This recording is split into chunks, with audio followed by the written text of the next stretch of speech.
अस्सलामुअलैकुम। Horror stories के एक न्यू एपिसोड के साथ मैं हूं मजहर मलिक। कैसे हैं आप लोग? उम्मीद है खैरियत से होंगे। आज की ये खौफनाक कहानी जो मैं आपको सुनाने जा रहा हूं, ये मुझे भेजी है खालिद महमूद ने, घारो ठट्ठा, सिंध से। सबसे पहले जैसे मैं आपका शुक्रिया अदा करता हूं उन तमाम लोगों का जो कहानी सुनने के बाद नीचे कमेंट्स में अपनी राय का इजहार करते हैं, कहानी को पसंद करते हैं और वीडियो को लाइक भी कर देते हैं। आप सबका तहे दिल से शुक्रगुजार हूं। खालिद महमूद कहते हैं, बाबा इरफान एक ऐसी पर्सनैलिटी जिनको मैं आज तक नहीं भूल सका।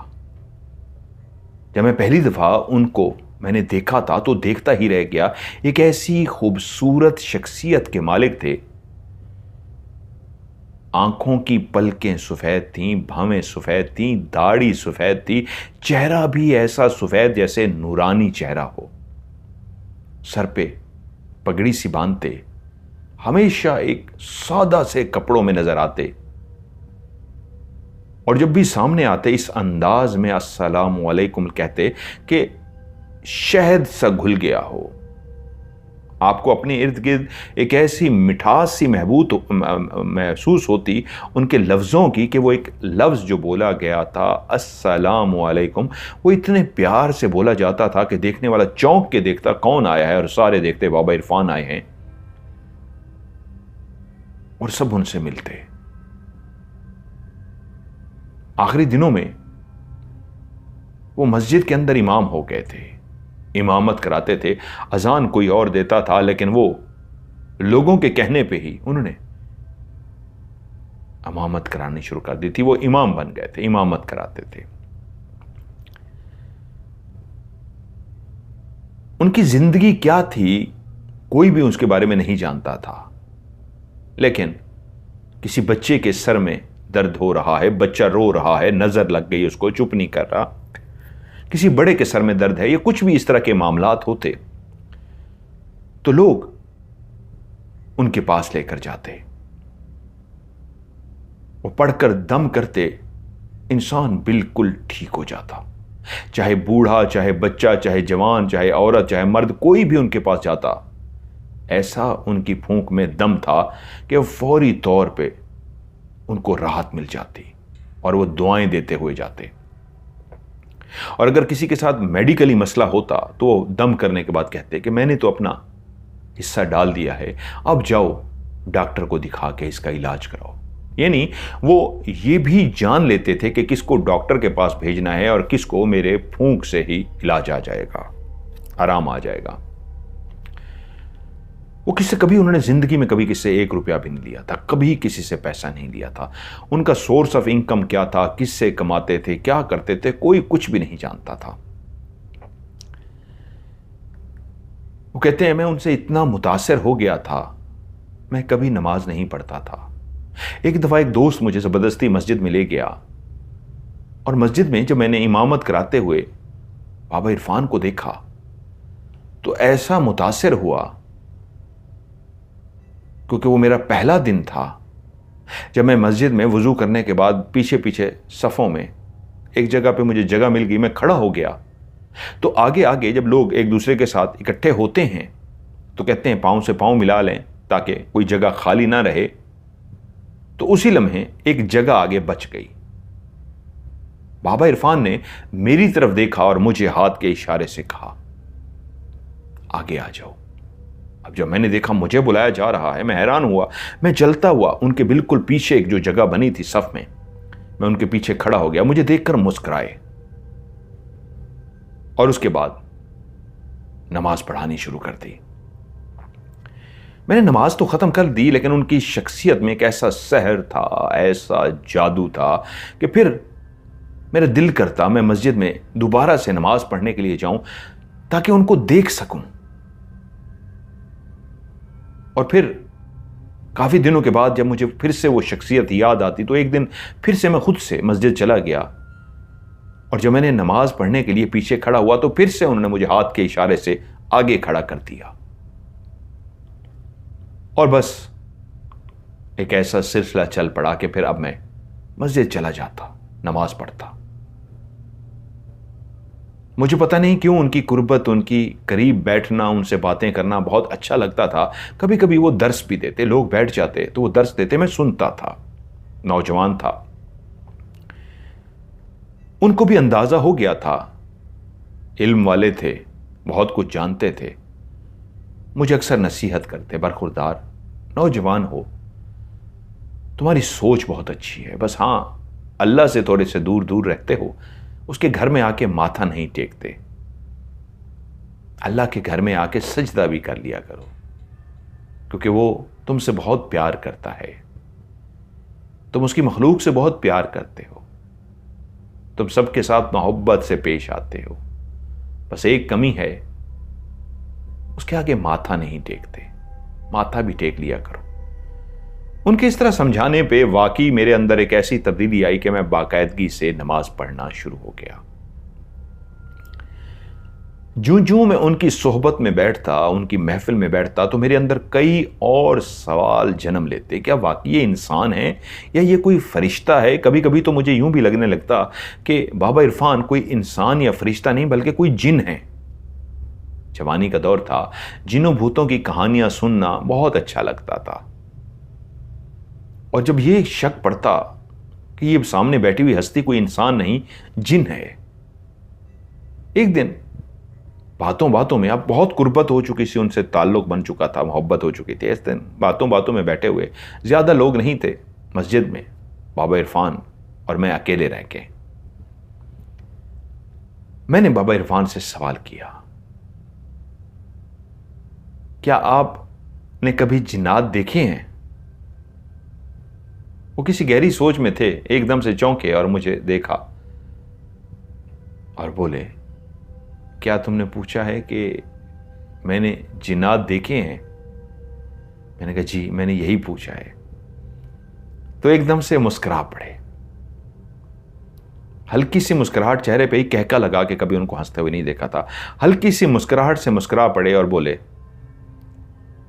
बरखुरदार, आप तो मुझे भी जिन समझते हो। और मैं एकदम से चौंक पड़ा, उनको मेरे दिल की बात कैसे पता लग गई?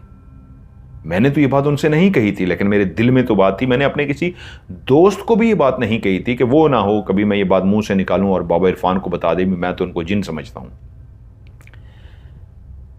मैं शर्मिंदा सा हो गया कि मेरे दिल की बात उन्होंने कैसे पढ़ ली कि मैं तो वाकई उनको कभी कभी जिन समझता था। तो वो मुस्कुराते रहे, बोले, नहीं, मैं इंसान ही हूं, गोश्त पोश्त का बना हुआ एक इंसान जिसको रब ने मिट्टी से बनाया है। जिन भी अल्लाह की मखलूक हैं, रहते हैं, इसी दुनिया में रहते हैं। हां, हमारी आंखें उनको देख नहीं सकती, लेकिन कभी कभी वो इंसान के रूप में होते हैं तो हमारे इर्द गिर्द मौजूद होते हैं। हम उनको फिर भी नहीं पहचान सकते कि ये पास से गुजरने वाला शख्स, जो पास खड़ा हुआ शख्स या बैठा हुआ शख्स कोई जिन था या इंसान। हां, जब अल्लाह इल्म दे देता है तो फिर आंखें पहचान लेती हैं, वरना तो ये मखलूक है। आज वो बोलने के मूड में थे, वो ज्यादा लंबी बात नहीं करते थे।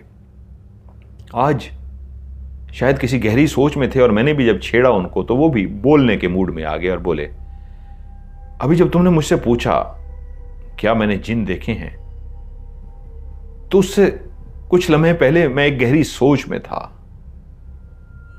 माजी का वो वाकया याद कर रहा था, वो बात याद कर रहा था कि एकदम से तुमने भी वही मुझसे सवाल पूछ दिया। तुम्हारे सवाल की टाइमिंग ऐसी थी कि मैं मुस्कुरा पड़ा कि अभी अभी दिमाग में क्या यादें आई बचपन की, जवानी की, और तुमने भी वही पूछ लिया। तो मैं एकदम से समझ गया। यकीनन जब उनको जवानी की कोई ऐसी बात याद आई है जो जिन्नात से जुड़ी है, तो फिर मैं और पुख्ता हो गया और मैंने कहा, फिर तो मैं ज़रूर आपसे आज रिक्वेस्ट करूंगा, मुझे ज़रूर सुनाइए, मैं वो कहानी सुनना चाहूँगा। मुझे बहुत शौक है जिन्नात की कहानियां सुनने का, जिन्नात से मिलने का, जिन्नात को देखने का। अल्लाह की ये मखलूक है, इतना भी जानता हूं, अल्लाह ने इंसान और जिन्नात के बीच में एक पर्दा डाल दिया है। मैं उस पर्दे को नहीं हटा सकता, लेकिन बहुत शौक है मुझे। चुप रहे कुछ देर और बोले, इंसान कई कई शौक पालता है और जो शौक जुनून बन जाता है इंसान उस शौक को पूरा कर लेता है, और बाज शौक शौक ही रहते हैं। आज तुमने फरमाइश की है कि वो वाकया जिसको मैं याद कर रहा था और तुमने सवाल पूछा वो तुम्हें सुनाऊं। शायद चुप हो गए, शायद का लफ्ज बोला और चुप हो गए। मैंने कहा, आप कुछ कहना चाह रहे थे। बोले, चलो फिर आज तुम्हें सुना ही देते हैं। कहते हैं, मैं जिस जगह पे रहता था वहीं पे ही मेरे एक दो दोस्त भी थे। उन्होंने उनका जो नाम लिखा है वो है दोस्त का, बशीर और नसीर, दोनों भाई थे। वो दोनों ही मेरे दोस्त थे। ये वो दौर था जब मेरे माँ बाप ने मेरी परवरिश इस तरह की थी जिसमें नमाज पढ़ना, झूठ कभी ना बोलना, लोगों की मदद करना और इस तरह के कई ऐसे काम थे जो बाकायदगी से मैं करता था। खुदा का खौफ भी था, खुदा की मखलूक का दिल में प्यार भी था। जवान हो चुके थे, करने को कुछ होता नहीं था, तो उन दिनों में हम उसको बोलते थे छर्रे वाली बंदूक। में इंग्लिश में वो लफ्ज़ कहें ना जी, वो यूट्यूब को मसला होता है। छर्रा सा उसमें डलता था और वो परिंदों के शिकार करने के लिए होती थी। मैं जब छोटा था मेरे पास भी थी। आज दुख होता है, काश उन परिंदों को जख्मी ना किया होता, अल्लाह माफ करे। हम तीनों के पास पहले गुलेलें होती थी जिससे हम परिंदों को शिकार करते थे घर वालों से छुप के। और उसके बाद जब बड़े हुए, जवान हो गए, तो हम तीनों ने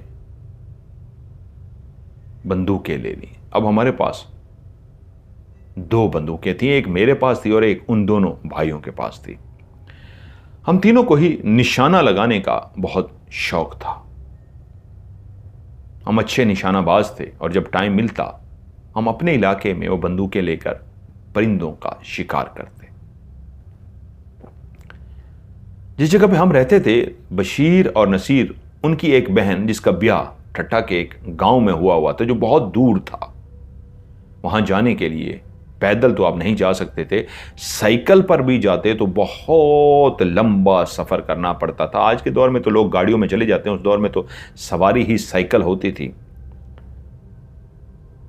तो हम तीनों ने फैसला किया कि हम अपने अपने साइकिल पे, हम तीनों के पास साइकिल थे, साइकिल पे सवार होके उनकी बहन के गांव जाएंगे। वहां पे तीतर बहुत पाए जाते थे, तीतर का शिकार करते हैं।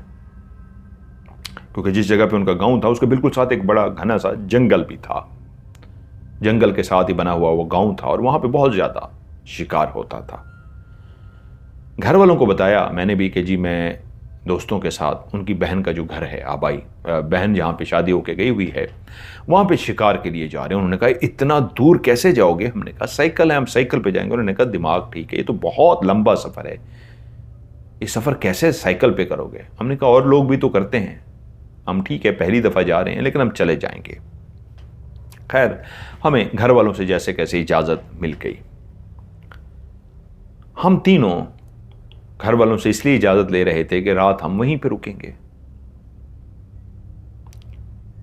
सुबह ही सुबह हम साइकिलों पे सवार हुए। हमारे इलाके में बिजली तो थी लेकिन जहाँ पे हम जा रहे थे वहाँ पे बिजली नहीं थी। वो लोग दिए जलाते थे, लालटेन जलाते थे। साइकिल पे सवार होके हम लोग वहाँ पहुँच गए। जब उनके घर पहुँचे, उनकी सिस्टर को पता लगा तो बहनोई ने और सिस्टर ने बहुत आओ भगत की, बहुत खुश हुए। हमारे लिए बहुत से खाने बनवाए गए, चाय, तमाम एक जो गाँव के लोग मोहब्बत करने वाले होते हैं, बेहतरीन मेज़बान होते हैं, उन्होंने मेज़बानी में कोई कमी ना की। हमने उनको आने का मकसद बताया कि हम तीतर के शिकार के लिए आए हैं। यूं हम लोग तीतर के शिकार के लिए निकल पड़े। हमने इधर उधर काफ़ी शिकार किए। अब हम तीनों अलग हो गए थे कि दूर दूर जाएं, तीनों ढूंढें, जिसको भी तीतर मिले वो उसका शिकार करे। मैं भी काफ़ी जगहों पे ऐसे घूमते घूमते, बंदूकें हमारे पास टोटल 2 थीं, एक मेरे पास, एक उन 2 भाइयों के पास। तो मैं काफ़ी शिकार जब कर चुका तो मैंने अपनी बंदूक भी बशीर को दे दी और मैं चलता चलता काफ़ी दूर एक साएदार दरख्त के नीचे जाकर बैठ गया, उनसे थोड़े ही फासले पे। वहीं उन दोनों भाइयों के पास अब बंदूक थी, वो निशाना लेकर गोली चला रहे थे छर्रे से कि एक चिड़िया जिसको उन्होंने निशाना बनाया था या किसी और परिंदे को बनाया था, लेकिन वो गोली उस चिड़िया को लगी थी। वो चिड़िया से मुराद एक काली सी होती है, मुझे उसका प्रॉपर नाम नहीं, वो भी नहीं लिख सके, सिंधी हैं वो, सिंध में वो मुझे बता रहे थे। कव्वे की तरह की होती है, हम उसको सराइकी में तो लाली बोलते थे, वो कव्वे की तरह की होती है, इसलिए उसको मैं चिड़िया ही कहूँगा, काली सी वो, बिल्कुल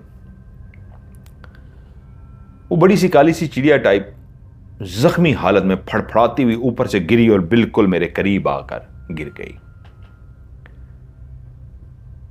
उसको छर्रा लगा था और इतने से परिंदे को जब छर्रा लग जाता है उसका बचना मुश्किल होता है। यकीनन वो आके गिरी, कुछ देर फड़फड़ाती रही और मैं समझ गया अभी कुछ ही देर के बाद ही बिल्कुल ठंडी हो जाएगी, मर जाएगी। और मुझे ऐसा महसूस हुआ थोड़ी देर के बाद वो ठंडी होगी, उसका फड़फड़ाना बंद हो गया। मैं समझ गया उन्होंने किसी चिड़िया का शिकार कर दिया है या किसी और जानवर का कर रहे थे, इसको छर्रा लग गया है। थका हुआ था, साए में बैठा हुआ था, तो मैं उसको देखता रहा और जब वो ठंडी हो गई तो मैंने कहा इसकी इतनी ही जिंदगी थी। थोड़ी देर के बाद देखता हूं वो चिड़िया फिर से फड़फड़ा रही है, यानी अभी उसके अंदर जान बाकी है। वो कुछ लम्हे के लिए साकेत हो गई थी, अब फिर से फड़फड़ाना उसने शुरू कर दिया। इसका मतलब है वो जख्मी है, काफी ज्यादा उड़ नहीं सकती लेकिन अब फड़फड़ा रही है या अभी भी उसके अंदर जान बाकी है। उसके फड़फड़ाने को मैं इसी तरह देख रहा था कि साथ ही थोड़े ही फासले पे मेरी निगाह पड़ती है। मैं देखता हूं एक बिच्छू, काला बिच्छू जिसके ऊपर एक सुनहरी सा छोटा बिच्छू सवार है, वो एक जगह से निकला, दरख्त के पीछे से निकल के मेरी आंखों के सामने आया और जैसे ही वो आगे बढ़ा उसके पीछे एक और बड़ा सा बिच्छू, उसके पीछे एक और, उसके पीछे एक और। अरे ये तो बिच्छुओं की एक कतार थी। मैंने जिंदगी में बिच्छू देखे हुए थे, मतलब कई दफा शिकार करते हुए निकलते बिच्छू से पाला पड़ जाता था और हमें यह बताया गया था सांप और बिच्छू ये जहरीले जानवर हैं, अगर इनको मार दिया जाए तो बहुत अच्छा होता है, क्योंकि ये किसी को अगर डस लें तो किसी की जिंदगी जा सकती है। जो सुन रखा था बुजुर्गों से, सांप और बिच्छू जहां भी मिले उसको मार दो, ये ना हो किसी को वो डस लें, ये जहरीले हैं, बंदा मर सकता है। तो मैं अपनी जगह से खड़ा हो गया क्योंकि वो इतने बड़े बड़े बिच्छू थे कि इससे पहले मैंने इतने बड़े बिच्छू नहीं देखे थे, तकरीबन एक इंसानी हाथ के बराबर, और ये 8-10 की लाइन थी। आगे आगे जो बड़ा सा बिच्छू था उसकी कमर पे एक सुनहरी सा छोटा सा, बाकी साइज में बहुत बड़े हैं, वो एक छोटी साइज का है, सुनहरी कलर का, वो उसकी पीठ पर सवार है और बाकी 8-9 बिच्छू उसके पीछे बिल्कुल एक लाइन बनाकर चलते हुए आगे जा रहे हैं। मेरे सामने जो एक बड़ा सा दरख्त था उसके पीछे से निकले थे, पता नहीं उससे पीछे कहां से आए थे, और अब मेरी आंखों के सामने चलते हुए आगे की तरफ जा रहे थे। तजस्सुस तो हमेशा इंसान के अंदर रहा है कि इतने बड़े बिच्छू, और ये क्या है, सुनहरा बिच्छू उसकी कमर पे सवार है और 9 उसके पीछे पीछे कतार बनाकर चल रहे हैं। मैंने ये मंजर पहले कभी नहीं देखा था, एक तो इतने बड़े और ऊपर से कतार बनाए हुए बिच्छू। मैं अपनी जगह से खड़ा हो गया। मैंने एक बड़ी सी वो जूती पहन रखी थी, जैसे पिशावरी चप्पल होती है, जैसे इमरान खान भी पहनता है, बड़ी हैवी सी चप्पल। जंगल में इस तरह की चप्पल पहन के जाया जाता है कि कांटा शांटा या कोई चीज चुभ ना जाए। बाबा इरफान कहानी सुनाते हुए बोले कि मैं उनके पीछे चल पड़ा फासला रखकर। मैं देख रहा हूं वो बिच्छू तेजी से चलते हुए आगे बढ़ रहे हैं और उस घने हिस्से की तरफ जा रहे हैं जो घना हिस्सा जंगल के साथ मुल्हिका है। मैं भी आहिस्ता आहिस्ता उनके पीछे चल रहा। काफी आगे, जो मैं अपने दोस्तों से बहुत दूर चला गया, काफी आगे जाके मैंने देखा एक जगह पे मट्टी का टीला सा बना हुआ था, छोटा सा टीला। उस मट्टी के टीले के अंदर एक बहुत बड़ा सुराख सा था, इतना सुराख जिसमें से वो बड़े बड़े बिच्छू आसानी से अंदर जा सके। मैंने देखा वो बड़े वाला बिच्छू जिसकी कमर पे एक सुनहरी बिच्छू सवार था, जैसे ही वो उस जगह पे पहुंचा, वो सुनहरे वाला बिच्छू उसकी कमर से उतर गया। वो गोल सुराख सा जो बिल सी बनी हुई है, उस जगह पे पहुंच के वो दाखिल नहीं हुआ। सुनहरी बिच्छू उस काले बिच्छू के वजूद के ऊपर से उतरा नीचे, और उसके बाद पहले पहले वो सुनहरी छोटा सा बिच्छू उस सुराख के अंदर दाखिल हो गया। बाकी कतार रुकी हुई है। जब वो अंदर दाखिल हो गया तो कुछ देर के बाद वो जो जिसने कमर पे सवार किया हुआ था वो बिच्छू भी अंदर चला गया। एकदम से पहले कतार में जो चलते जा रहे थे, अब उस बिल के अंदर कतार की सूरत में नहीं जा रहे थे। एक अंदर जाता, बाकी रुके रहते। जब अंदर एक चला जाता, फिर दूसरा उसके जो पीछे होता वो अंदर जाता। इस अंदाज में अंदर जाता जैसे काफी अंदर चला गया हो। उसके बाद फिर पीछे वाले की बारी आती, वो उस सुराख में दाखिल, वरना वो एक ही कतार में भी जा सकते थे, तेजी से जिस तरह चलते हुए आए थे उसी तरह अंदर दाखिल हो जाते, लेकिन रुक रुक के जा रहे थे। यहां तक के तमाम तकरीबन दाखिल हो गए। अब आखिरी की बारी थी, वो पीछे रुका हुआ था अपनी उसी जगह पे। यानी कि जब हम इंसान कतार बनाते हैं, एक बंदा आगे हो जाए तो बाकी पूरी कतार आगे चलती है। वो वहीं रुके रहे जहां पे बैठे हुए थे। पहला अंदर दाखिल हो गया, कुछ देर के बाद दूसरा अपनी जगह से उठा, चलता हुआ बिल में दाखिल हो गया, फिर थोड़ी देर के बाद तीसरा। अब वो जो सबसे पीछे था वो अपनी जगह पे बैठा हुआ था, जिसका फासला बिल से काफी ज्यादा था। अब उसकी बारी आई। जब उसकी बारी आई, वो अंदर जाने लगा तो मेरे दिल में एकदम से शरारत सोची कि ये माजरा क्या है। मैंने अपनी वो बड़ी सी जूती उस बिच्छू के ऊपर रख दी।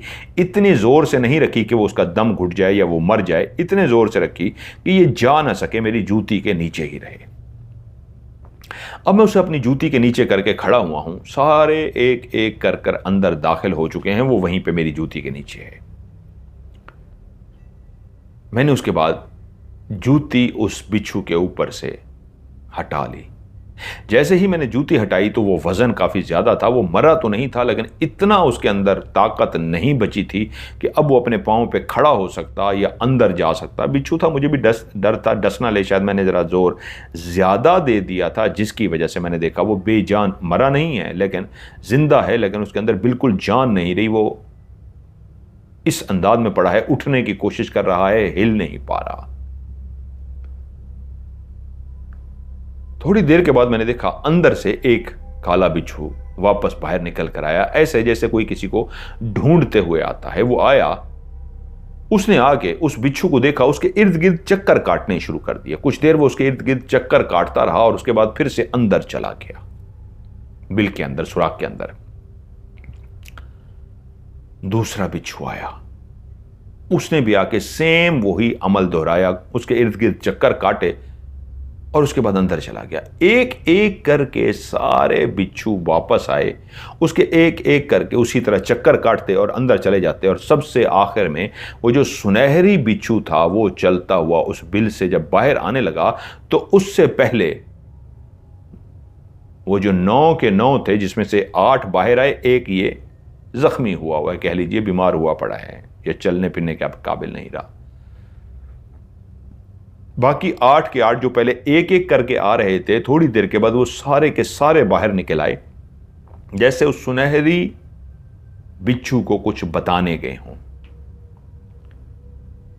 वो सुनहरी बिच्छू चलता हुआ जैसे ही बाहर आया, वो रुक गया और मुझे इस अंदाज में लगा कि उसकी आंखें छोटी छोटी, उस बिच्छू की आंखें, वो जो सुनहरी है, मुझे देख रही हों। उसका देखने का अंदाज ऐसा था जैसे वो मेरी तरफ मुतवज्जो हो और मुझे देख रहा हो, और मैं उसको देखकर हैरान रह गया कि ये मुझे क्यों देख रहा है। उसको देख के हल्का सा मेरे जिस्म के अंदर एक झुरझुरी सी आई। और जैसे झुरझुरी से ही मैं रुक सा गया, वो सुनहरी रंग वाला बिच्छू बिल्कुल उस काले बिच्छू के पास गया और मुझे ऐसा लगा उसमें से सुनहरी शुआएं निकल रही हों।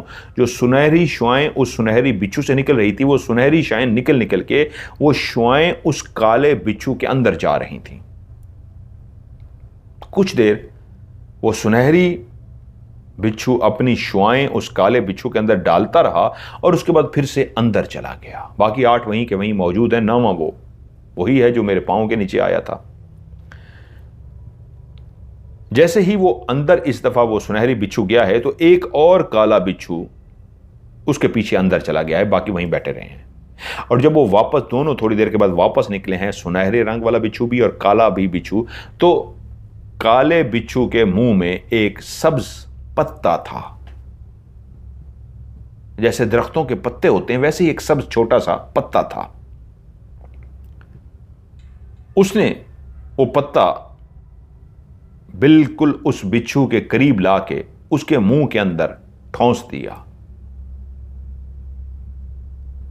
उस पत्ते का आधा हिस्सा जैसे ही उसके मुंह के अंदर उसने ठोंसा, उस बिच्छू ने जैसे ही उस पत्ते को खाया एकदम से वो अपनी जगह से उठ गया, इस अंदाज में जैसे उस पत्ते को खाते ही उसके अंदर जान आ गई हो, ताकत आ गई और उसकी बीमारी बिल्कुल ख़त्म हो गई। उसके अंदर वो जो नकाहत आई हुई थी, वो जो मेरे पाँव का प्रेशर होने की वजह से वो बेचारा बेजान सा हो गया था, बिल्कुल जानदार होके ऐसे सही सलामत उठा और चलता हुआ उस सुराख के अंदर चला गया। अब वो बीमार वाला अंदर जा चुका है, सुनहरी और बाकी वहीं पे मौजूद हैं। उसके जाने के बाद सुनहरी फिर से बिच्छू बिल के अंदर गया और बाकी भी एक एक करके उसके अंदर दाखिल हो गए। मेरे लिए मंजर बहुत हैरान कुन था कि ये क्या है। एक पत्ता लेके आए हैं, पत्ता आधा खिलाया है और वो ठीक हो गया है। इस पत्ते में क्या ऐसी ताकत है, यानी कि इंसानों के अलावा बिच्छुओं को भी अल्लाह ने ऐसी ताकत दे रखी है कि वो जड़ी बूटियों को जानते हैं कि ऐसी जड़ी बूटियां मौजूद हैं जो इंसान खाता है ठीक होता है। तो जो जड़ी बूटियां जानवरों के लिए मखसूस की गई हैं, उनमें से एक जड़ी बूटी का ये पत्ता तोड़ के लाए हैं और उस अधमरे बिच्छू को खिलाया और पत्ता खाते ही वो जड़ी बूटी खाते ही वो ठीक हो गया। मैंने नीचे देखा तो उसका आधा बचा हुआ हिस्सा वहीं पे पड़ा था, उसी पत्ते का। इसका मतलब है ये कोई खास जड़ी बूटी है। वाकई ये इतनी करामत है, इतना काम करती है।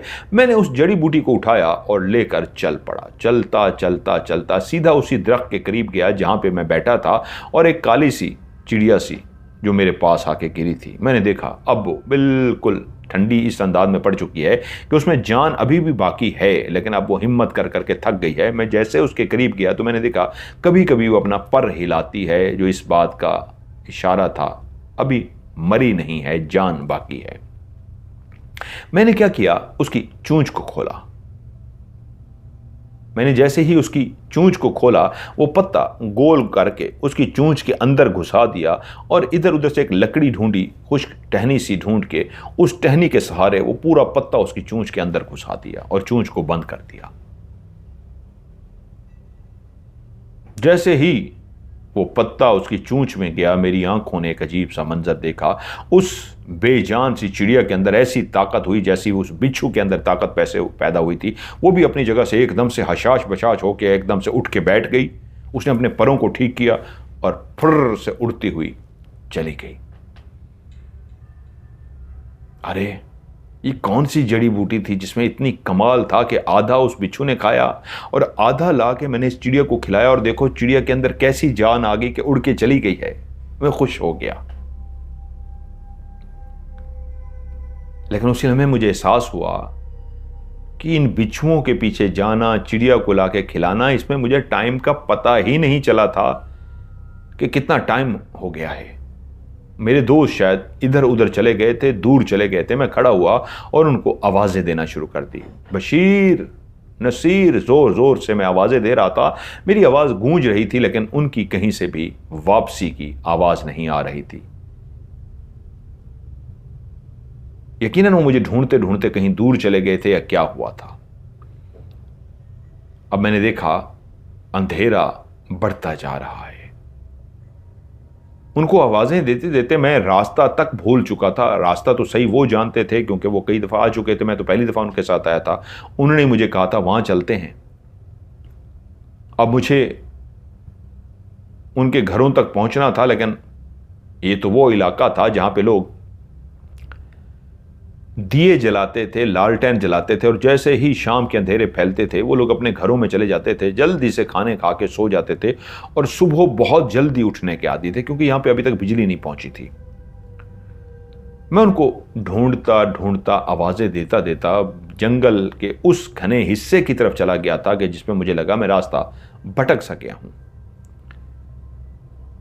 अब उस जंगल के हिस्से के अंदर जब मैंने देखा मैं पहुंच गया हूं, रास्ता भटक गया हूं, मुझे कुछ समझ ना आए, तो फिर मैं ढूंढते ढूंढते आखिरकार एक ऐसी जगह पे पहुंच गया जहां पे एक सिरे पे जंगल था और एक सिरे पे खेत वगैरह थे। तो इसका मतलब है मैं बाहर तो निकल आया हूं, लेकिन अब किस सिमत जाऊं, सीधे हाथ जाऊं, उल्टे हाथ जाऊं, किस सिमत जाऊं, ये मुझे समझ ना आए। मैं घूमते घूमते घूमते मैं क्या देखता हूं, बिल्कुल मेरी आंखों के सामने जमीनों के, खेतों के बीचों बीच एक कुआं सा बना हुआ है। और उस कुएं को देखते ही मुझे अंदाजा हो गया, यकीनन गांव वाले इस कुएं से पानी भरने के लिए आते हैं। मैं चलता हुआ उस कुएं के पास गया तो देखा उसके अंदर पानी भी मौजूद है। उसके ऊपर वो गोल सा पहिया सा लगा हुआ है जिसके ऊपर रस्सा बंधा हुआ है। वो लोग रस्से को खींच के पानी भर के बाहर निकालते, अपने मटकों में डालते और फिर उसको वापस डाल देते। वो पूरा सिस्टम बना हुआ था। अब मैं उस कुएं के पास खड़ा देख रहा हूं, शायद कोई मदद हो, कोई बंदा आ जाए कुएं से पानी भरने के लिए।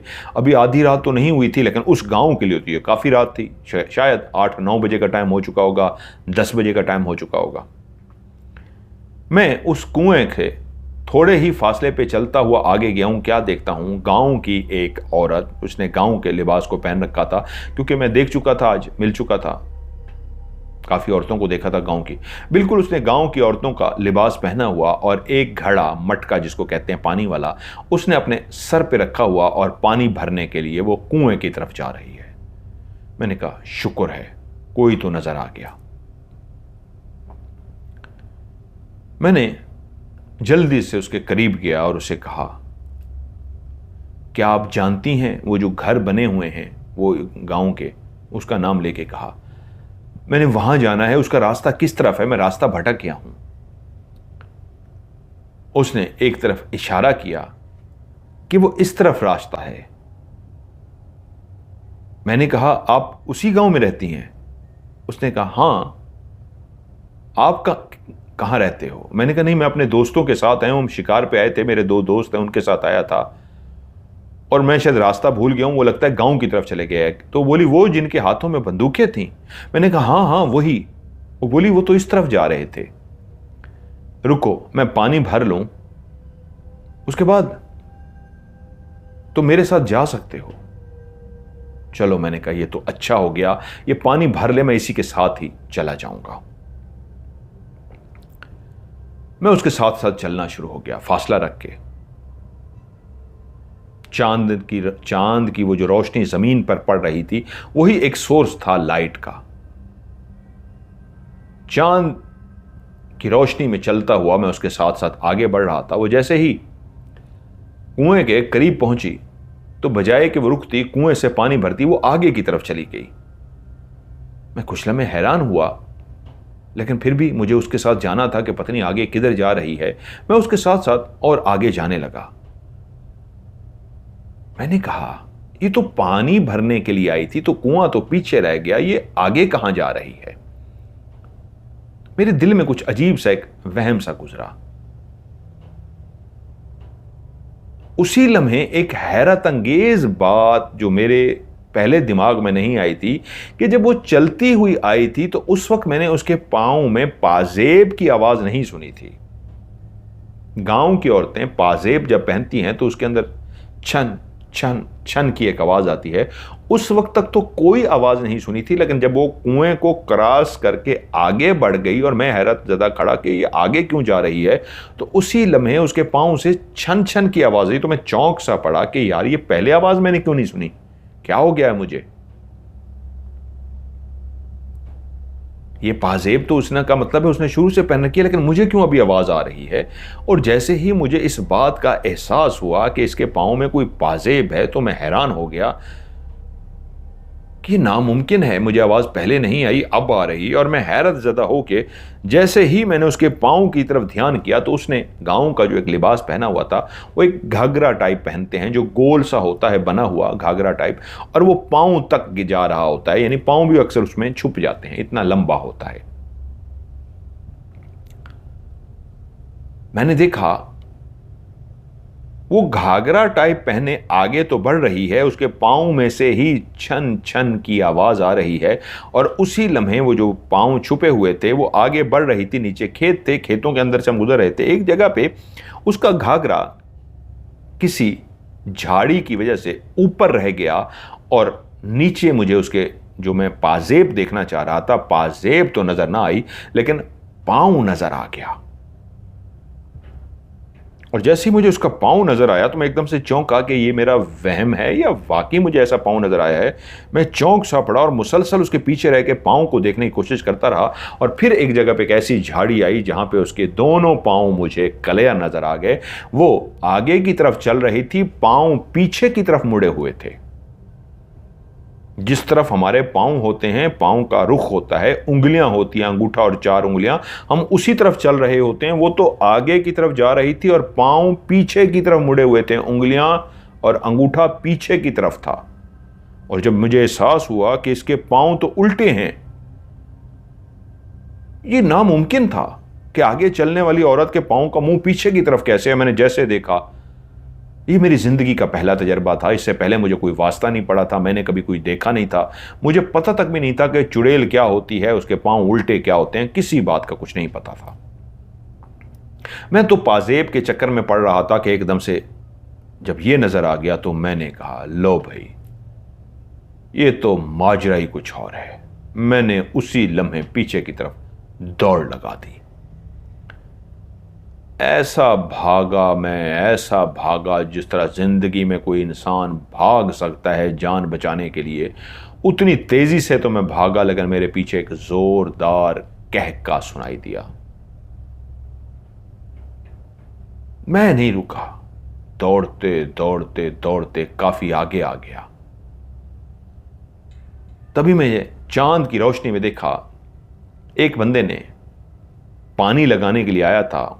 उसने अपनी ज़मीने में शायद पानी वगैरह लगाना था खेतों में, तो उसने अपने कंधे पे कही बोलते हैं उसको, वो कही टाइप रखी हुई थी, जो लकड़ी का एक डंडा सा होता है जिसको पकड़ते हैं और उसके आगे एक लोहे का बड़ा सा लगा होता है, वो ज़मीन खोदने के लिए खेतों में इस्तेमाल करते हैं। तो वो उसने अपने कंधे पे रखी हुई, उसने हैरान हुआ मैं, और वो चलता हुआ आ रहा। मैं समझ गया कि ये कोई गांव का ही बंदा है और ज़मीनों को पानी लगा के आ रहा है।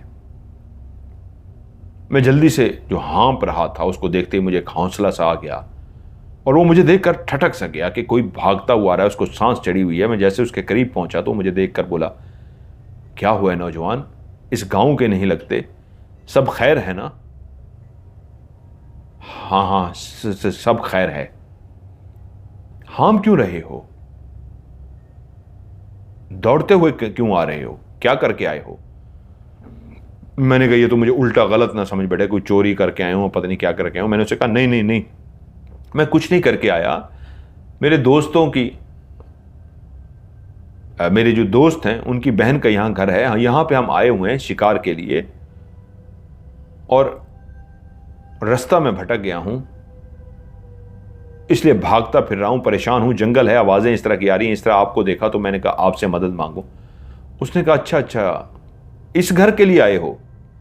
मैंने कहा, जी जी जी, उस घर के लिए।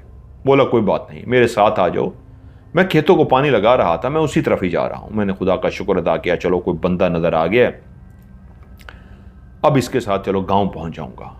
मैं उसके साथ साथ चलना शुरू हो गया। वो बगैर कोई बात किए अपनी कंधे पे वो रखे हुए आगे बढ़ रहा, और मैं उसके साथ साथ आगे चल रहा हूं। काफी आगे जाके एकदम से जमीन पे चलते हुए मुझे ठोकर सी लगी, और जैसे ही ठोकर सी लगी कि मैं अपना बैलेंस बरकरार ना रख सका और धड़म से गिर पड़ा। वो उसी तरह चलता रहा। मैं जैसे ही नीचे गिरा तो उसी लम्हे मेरी उसके पांव पे निगाह पड़ी, और जैसे ही मैंने उसके पांव की तरफ देखा तो उसके इंसान की बजाय बकरी के पांव थे। बकरी की आगे वाले या पीछे वाली जो टांगे होती है ना, उसके जो पांव होते हैं छोटे से, उसी तरह के उसके बड़े से पांव थे, लेकिन बकरी की तरह के टेढ़े से पांव थे, और बकरी के पांव की तरह वो चलता हुआ आगे जा रहा था। जैसे ही मैंने ये मंजर देखा तो मैं कहां रुक सकता था। तो कहते हैं ना, आसमान से गिरा और खजूर में अटका, कि मैं एक बला से बच के आया था, और सामने जो मजदूर, सामने जो खेतों में काम करने वाला गांव का बंदा नजर आया था, उसके अपने पांव बकरी के पांव थे। मैंने फिर से दौड़ लगा दी। भागते भागते भागते मुझे सामने रोशनियां सी नजर आई, जैसे दिए जलाए जाते हैं, लालटेन जलाए जाते हैं, जिससे अंदाजा होता है कि वहां पे कोई गांव वगैरह है और वहां आबादी है। तो उस आबादी के दूर से इस तरह महसूस होते ही मैंने सांस लिया। दौड़ते दौड़ते दौड़ते मेरी हालत खराब हो चुकी थी। अब मेरे अंदर इतनी हिम्मत भी नहीं थी कि मैं दौड़ सकूं, लेकिन गांव का एहसास होते ही मैंने एक सुख का सांस लिया कि अब तो दौड़ना भी मुश्किल है, सांस भी इतना चढ़ चुकी है, चलो गांव के आसार तो नजर आ गए। और उसी वक्त मुझे सीटी बजाता हुआ एक लड़का नजर आया। उसने एक बाल्टी उठाई हुई थी, यकीनन वो दूध निकाल के लाया था या दूध निकालने जा रहा था। जैसे दूध की बाल्टी होती है, दूध की बाल्टी उठाए वो सीटी बजाता हुआ आ रहा था। मैंने कहा शुक्र है कोई गाँव का बंदा नजर आ गया, वरना तो ये तो पूरा गाँव ही कोई जिन्नों वाला गाँव नजर आ रहा है। पीछे कोई चुड़ैल नजर आई है, ये कोई जिन नजर आ गया है, पता नहीं ये है क्या चक्कर। वो लड़का जैसे ही मेरे करीब आया तो मैंने उसे कहा कि भाई मुझे गांव जाना है। उसने कहा हाँ हाँ, किसके घर जाना है? मैंने उसे बताया इसके घर। उसने कहा वो सामने है गांव, आ जाओ मेरे साथ, मेरे पीछे आ जाओ। मेरे अंदर इतनी हिम्मत ही नहीं थी कि मैं चल सकूं। मैं कुछ देर के लिए रुक सा गया कि सांस ले लूं। दौड़ दौड़ के मेरी हालत खराब थी, सांस चढ़ा हुआ था। वो आगे चल पड़ा। मैं अपनी जगह जब खड़ा रहा तो वो मुड़ा और मुझे देखकर बोला क्या हुआ, आ नहीं रहे? मैंने कहा यार सांस चढ़ा है, मुझसे चलना बहुत मुश्किल हो गया है। एकदम से मेरे दिमाग में ख्याल आया कि यार क्या ये पूरा गांव जिन्नों वाला गांव है? मैंने उस लड़के की तरफ देखा जो मुझे देखकर मुस्कुरा रहा था। जब उसने कहा ना आओ ना, रुक क्यों गए, चल क्यों नहीं रहे? मैं क्या, मैं थक गया हूं, मैं अभी चल नहीं सकता। तो वो मुस्कुराया है अजीब सी अंदाज में, और जैसे ही अजीब से अंदाज में मुस्कुराया है तो मुझे उसकी मुस्कुराहट मानी खेज लगी है। मैंने फौरी तौर पे उसके पाँव की तरफ देखा है। जैसे ही पाँव देखा है, उसके पाँव भी बिल्कुल बकरी के पाँव की तरह थे। और जैसे उसे मैंने देखा, अब तो मैं भाग ही नहीं सकता था, भाग भाग के थक गया था, मैं तो चल ही नहीं पाया था। तभी तो मुड़ा था कि भाई रुक क्यों गए? मैंने कहा यार हिम्मत नहीं है। और जैसे उसे मैंने देखा तो मैं खौफ के मारे जमीन पर गिर सा गया।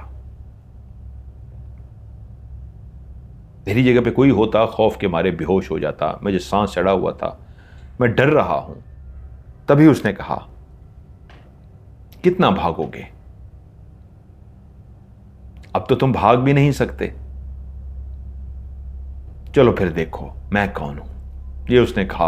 और उसी वक्त मेरी आंखों के सामने वो लड़का जिसने बाल्टी बनाई हाथ में पकड़ी हुई थी, शलवार कमीज पहनी हुई थी, गांव का एक लड़का नजर आ रहा था। उसका रंग बदलना शुरू हो गया, उसका रूप बदलना शुरू हो गया, पूरा वजूद ही बदल गया और बिल्कुल गांव की उसी औरत की तरह बन गया जिसको मैंने पहली दफा देखा था। गांव की औरतें मुंह को छुपा कर रखती हैं, वो जो दुपट्टा टाइप सा बड़ा सा चादर सा लेती हैं, उससे अपना पल्लू नीचे गिरा देती हैं ताकि मुंह छुप जाए।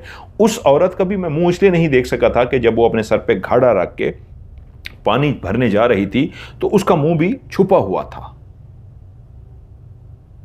और मैंने उसके सिर्फ पांव देखे थे, डर कर भाग गया था। फिर दूसरा मिला, उसके पांव, इसके भी पांव। और अभी मेरी आंखों के सामने मैंने जब देखा तो वो एक इंतहाई हसीनो जमील लड़की में बदल गई। वो लड़का जो मेरे सामने खड़ा था इंतहाई हसीनो जमील लड़की में बदल गया, लेकिन उसके लिबास की जो उसने घाघरा पहना हुआ था वो उसी तरह था जिसने उसके पांव को छुपा दिया, लेकिन पांव अब भी हल्के से नजर आ रहे थे, पांव उसके उल्टे थे। जब मैंने उसके चेहरे की तरफ देखा, वो इतनी हसीन और जमील लड़की थी। अब उसके सर पे कोई दुपट्टा नहीं था, उसके काले स्याह बाल लहरा रहे थे, इंतहाई खूबसूरत सी आंखें, प्यारे से होंठ, जितनी भी वो कहते मैं तारीफ करूं कम है। वो बहुत हसीन और जमील एक लड़की थी। और बोली, पारो को कब से तुम्हारा इंतजार था, कितने साल मैंने तुम्हारा इंतजार किया, तुम्हारी राह तकते तकते देखो मेरी कैसी हालत हो गई है, और आखिर तुम पहुंच गए। मेरे सरकार, मुझे तुम्हारे साथ अपनी जिंदगी बितानी है, ये जिंदगी तुम्हारे नाम करती है। ये जो सामने गांव देख रहे हो, ये मेरा गांव है। सब पारो पे मरते हैं, सब कहते हैं पारो जैसी लड़की ही कोई नहीं है।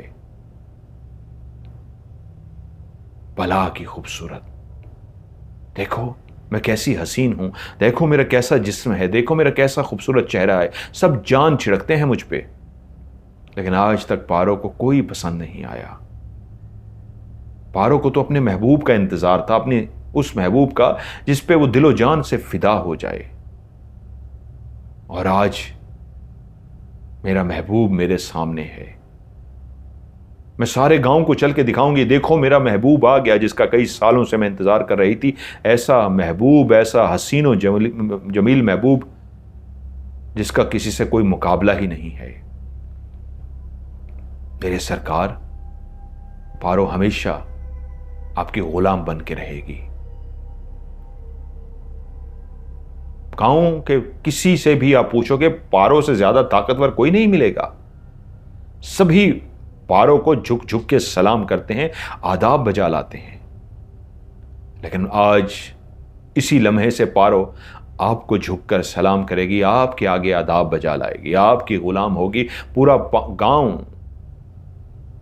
पारो की ताकत के आगे पारो का गुलाम है, पारो की खूबसूरती के आगे पारो का गुलाम है। लेकिन पारो आज से आपकी गुलाम है।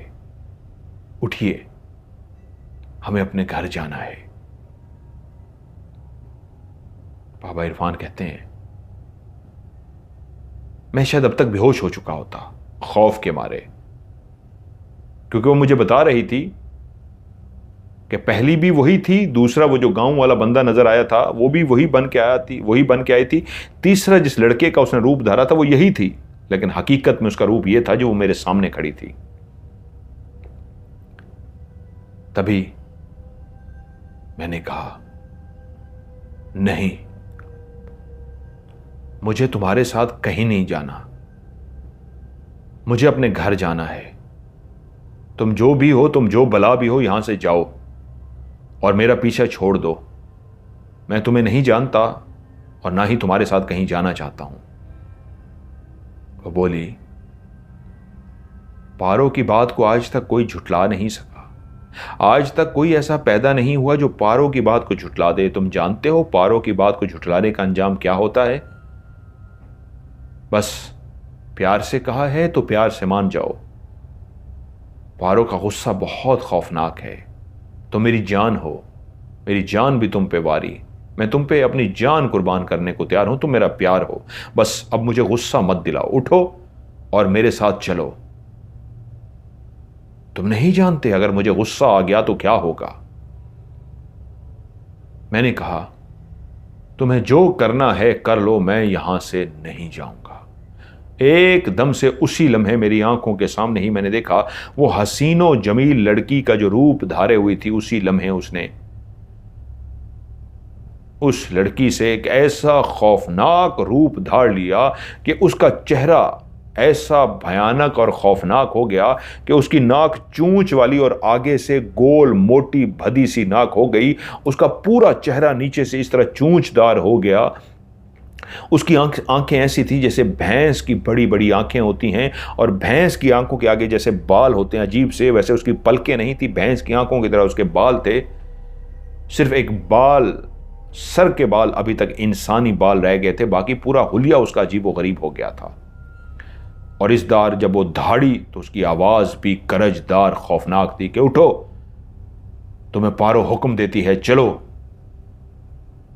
बहुत बहुत ही खौफनाक और बहुत ही अजीब व गरीब होलिये वाली वो बदसूरत डाइन मुझे चलने के लिए कह रही थी, और तभी मैंने रब को पुकारना शुरू कर दिया कि मुझे लगा कि अब ये मुझे मार डालेगी। मैंने अपनी आंखें बंद की और अपने रब को पुकारा। अभी मैंने रब को पुकारा ही था कि मेरे कानों में एक आवाज सुनाई दी। मैंने चौंक के आंखें खोल दी। क्या देखता हूं, एक बुजुर्ग सी हस्ती बिल्कुल मेरे पास खड़ी है और उस डाइन को मुखातिब करके वो बोल रहे हैं, ये तूने दिया है उसके एहसान का बदला। उसने तुझ पे एहसान किया और बदले में तू उसके साथ ये कर रही है। पारो की आवाज आई, मैं इससे प्यार करती हूं, मैंने इसे देखा है, देखते ही मुझे उससे प्यार हो गया है। तो वो बिल्कुल एक बुजुर्ग सी ऐसी हस्ती मेरे सामने खड़ी थी जिनका चेहरा बहुत नूरानी था, बहुत खूबसूरत था। एक ऐसी हस्ती जिसको दिल करे मुसलसल देखते ही जाओ। वो बुजुर्ग सी हस्ती बोले, तू इंसान को नुकसान नहीं पहुंचा सकती। नेकी का बदला नेकी होता है, लेकिन बदी का बदला बदला नहीं, बाज़-औक़ात बदी का बदला भी नेकी के साथ दिया जाता है। लेकिन तू तो है ही बदकार, तेरा तो काम ही यही है, कोई तेरे ऊपर जितना भी एहसान करे तू उसके बदले बदकार ही रहेगी। तू एहसान का बदला बुरा ही चुकाई थी। इसका पीछा छोड़ और चली जा यहां से, इससे पहले कि मुझे गुस्सा आए और मैं तुझे जलाकर भस्म कर दूं। भाग यहां से, निकल यहां से। उसने मेरी तरफ एक दफा देखा, उस बुजुर्ग की तरफ देखा, और एकदम से बुजुर्ग ने मुंह में कुछ पढ़ना शुरू किया। मैंने देखा कि एकदम से वो चीखें मारना शुरू हो गई, और चीखें मारती हुई उल्टे पांव के साथ दौड़ना शुरू हो गई। वो उसी गांव की तरफ दौड़ती हुई जा रही थी। वहां पे अब कोई गांव नहीं था। वो जो रोशनियां नजर आ रही थी वो रोशनियां गायब हो चुकी थी। वो दौड़ते दौड़ते आंखों के सामने ही गायब हो गई। मैंने मुड़ के बुजुर्ग की तरफ देखा, वहां पे कोई बुजुर्ग नहीं था। वो जा चुकी थी, बुजुर्ग भी जा चुके थे। मैं जमीन पे पड़ा हुआ था। एकदम से मुझे चक्कर आया और मैं बेहोश हो गया। जब मेरी आंख खुली तो मैं अपने बिस्तर पर लेटा हुआ था और मेरी मां मुझे प्यार से उठा रही थी। इरफान बेटा उठ जा, आज तूने फजर की नमाज भी नहीं पढ़ी और तू कितनी देर हो गई है अभी तक सो रहा है। उठ जा, नाश्ता कर ले। मैं उठा और एकदम से परेशान हो गया। मैं अपने घर के बिस्तर पर कैसे पहुंचा हूं? मैं तो उस चुड़ैल के पास था। वो सारे मंजर मुझे याद आ गए। मैंने एकदम से मां से कहा, मैं घर कैसे पहुंचा हूं? घर कैसे पहुंचा हूं? क्या मतलब है तेरा? मैंने कहा, मां मुझे कौन उठा कर लाया वहां से?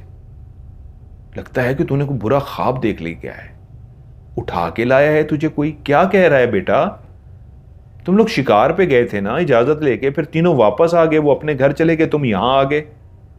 उठो, कभी कभी इंसान इस तरह के ख्वाब देखता है। उठो, मुंह हाथ धो, नाश्ता कर लो। मेरी भाभी की आवाज आई, हाँ इस उम्र में ऐसे ख्वाब आते हैं। वो मुझे अक्सर प्यार से छेड़ती होती थी, ऐसी उम्र में ऐसे ख्वाब आते हैं, कोई बात नहीं, उठ जाएं आप। मैं उठा, नाश्ता वगैरह कर लिया, लेकिन अभी तक सवाल वहीं पे था, मैं यहां कैसे पहुंचा? मैं तो आखिरी लम्हे वहीं बेहोश हो गया था। मुझे वो बिच्छू याद आया, वो चिड़िया याद आई, वो सारे मंजर याद आए, वो चुड़ैल याद आई। मैं सीधा बशीर और नसीर के घर पहुंचा। मेरे घर के करीब ही उनका घर था। जब वो आ गए मैंने उनसे पूछा, हम लोग वापस कैसे आए? कह रहे वापस कैसे आए? क्या मतलब इस सवाल का? मैंने कहा, तुम तो दोनों मुझसे अलग हो गए थे, मैं तुम्हें आवाजें देता फिर रहा था, तुम कहां चले गए थे? अरे हम वहीं पे थे, हम थोड़ी देर के लिए तुमसे दूर गए थे, उसके बाद तुम हमारे पास आ गए, और उसके बाद हमने कहा आज रुकते नहीं है, घर चलते हैं। तुमने कहा ठीक है घर ही चलते हैं। तुम भी हमारे साथ साइकिल पे सवार हुए और उसके बाद हम साइकिल चला के घर पहुंच गए। पहले हमने तुम्हें तुम्हारे घर छोड़ा कि तुम अकेले ना हो, हम दो हैं, तो पहले तुम्हें तुम्हारे घर छोड़ा, जब तुम घर चले गए तो हम अपने घर चले गए। मैं उनसे कह रहा हूं कि यार ये क्या कह रहे हैं, तो नामुमकिन है। मैं तो बेहोश हुआ था, वो ख्वाब कैसे हो सकता है? क्या मैं इनके साथ वापस आया हूं तो मुझे याद क्यों नहीं है? मैं परेशान सा होकर घर लौट आया। मुझे बुखार हो गया, मुझे कुछ समझ ना आई, मुझे तेज बुखार हो गया। मां ने देखा बहुत तेज बुखार है, उसने कहा मना भी किया था इतनी दूर साइकिल पे ना जाओ, जिस्म थक जाता है। इतनी दूर गए भी हो फिर रात ही रुक जाते, उसी रात वापस आने की क्या जरूरत थी। देखा ना, जिस्म थक गया है और जिस्म को बुखार आ गया है। मैं फिर परेशान, कुछ समझ नहीं आ रही। अब मैं तेज बुखार में लेटा हुआ हूं। मां ने दवाई वगैरह दे दी, रात होगी, खाना खा लिया। मैं जैसे ही सोया, मेरी आंख लगी तो मैं क्या देखता हूं, जिस बिस्तर पे मैं लेटा हूं, मेरा बिस्तर हिलना शुरू हो गया है। जैसे ही मेरा बिस्तर हिला है तो मैं अपने आप को हवा में देखता हूं। बिस्तर समेत मैं हवा में उड़ रहा हूं। मेरा बिस्तर हवा में उड़ा है और उसके बाद मैंने कमरे के बाहर देखा, बिस्तर के साथ मैं उड़ता हुआ जा रहा हूं। उड़ता उड़ता मैं अपने घर की छत पे पहुंच गया हूं। बिस्तर उड़ रहा है और मैं बिस्तर पर ही हूं। और उसके बाद मेरा बिस्तर बहुत तेजी से उड़ना शुरू हो गया। उड़ते उड़ते उड़ते मैं क्या देखता हूं, मैं एक जंगल के पास पहुंच गया हूं। और जंगल के पास जैसे ही पहुंचा हूं, मेरा बिस्तर नीचे उतरना शुरू हो गया। और नीचे आके ज़मीन पे जैसे ही मेरे बिस्तर को रखा गया है तो देखता हूं सामने एक बड़ा सा दरख्त है। उस दरख्त के ऊपर एक रस्से बंधे हुए हैं, इस तरह जिस तरह झूला डाला जाता है। और झूले के ऊपर वही खूबसूरत हसीनो जमील लड़की बैठी हुई है जिसने अपना नाम पारो बताया था। मुझे देखते ही मुस्कुराई और बोली, आपका ही तो इंतजार था, आप आ गए। कहा था ना, पारो अब सिर्फ और सिर्फ आपकी है और अब मरते दम तक आपकी रहेगी। आपको भी पारो का होना पड़ेगा। यकीन मानिए, पारो आप पे दिल गमा बैठी है। पारो आपकी दीवानी हो गई है। पारो आप पे फिदा हो गई है।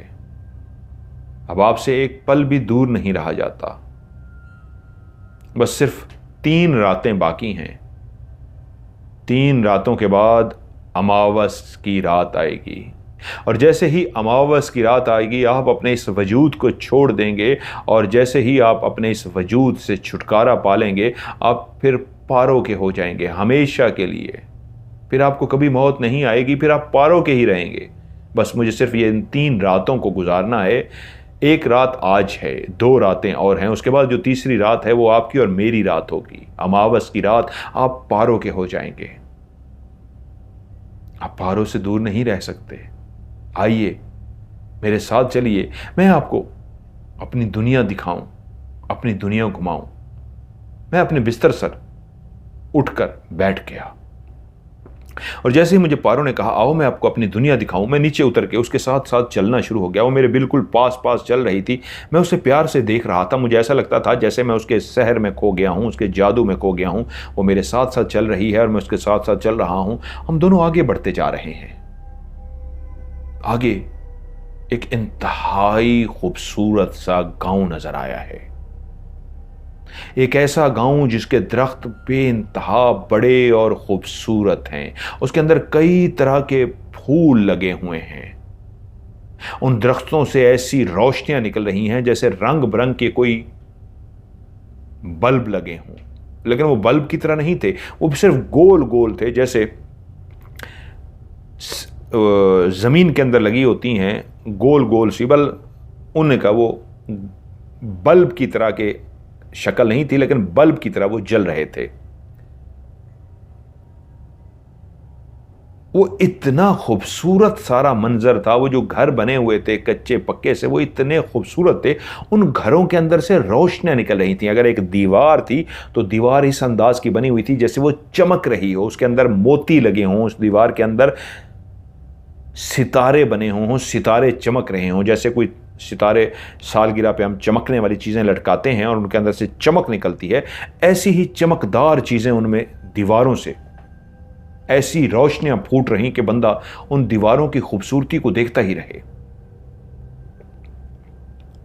वो मुझे लेकर उन गांव के अंदर बने हुए सबसे बड़े घर के दरवाजे पे पहुंची।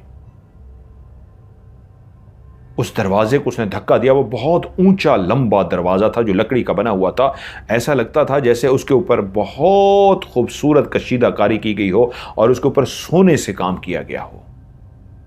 उसने उस दरवाजे को धक्का दिया, दरवाजा खुलता चला गया। अंदर का जो मैंने मंजर देखा तो चौंक ही गया। अंदर एक ऐसा फर्नीचर पड़ा हुआ था, लगता था जैसे वो सोने का बनाया गया हो। मैं नहीं जानता वो सोने का था या सोने की तरह का बनाया गया था, लेकिन इंतहाई कीमती और नायाब फर्नीचर, पर्दे, नीचे बिछा हुआ कारपेट। मैं जो जो कुछ देख रहा था वो इंतहाई खूबसूरत था। यहां तक कि उस हाल नुमा बड़े से कमरे के अंदर से गुजर के जब हम एक बेडरूम के अंदर दाखिल हुए तो वो इंतहाई खूबसूरत बेडरूम बनाया गया था। उसको फूलों से सजा दिया गया था। उस पूरे कमरे के अंदर फूलों की खुशबू ही खुशबू आ रही थी। वो मुझसे बोली, ये पारो और आपका कमरा है, अमावस की रात आपको यहीं आना है पारो के साथ इसी बिस्तर पे। बस इस वजूद से सिर्फ छुटकारा हासिल करना है। ये वजूद तो मुख्तसर वजूद है जिसे जल्दी मर जाना है। पारो की दुनिया में आने के लिए आपको इस सिर्फ वजूद से छुटकारा हासिल करना है। ये सब कुछ आपका होगा। मैं उस कमरे की खूबसूरती को देखकर हैरान रह गया।